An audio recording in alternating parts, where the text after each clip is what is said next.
In this tutorial, we're going to be learning how to do the magic ring. The magic circle is used for things like toys or sometimes hats at the start using a magic circle because you can simply turn your yarn and it doesn't leave a gap for your starting foundation stitches. So what we need to do, this is our tail yarn, remember, and this here is our working yarn. And so we need to pinch the tail with our pinky. Take our yarn, cross over, so you can hold your tail end with your thumb here. Make that cross and then pinch that working yarn end between your thumb and your little finger so that it makes an X in front of you.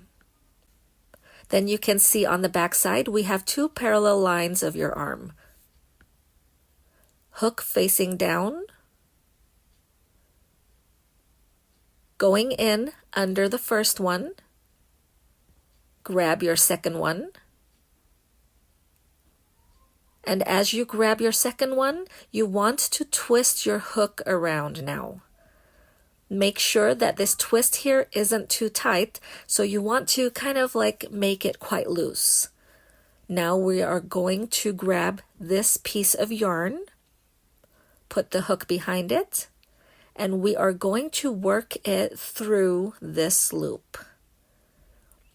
Here is a tip. Put the hook towards your fingers and it will quickly go through this loop. I grabbed it here and just gently slide your fingers out. Congratulations, you created a magic ring.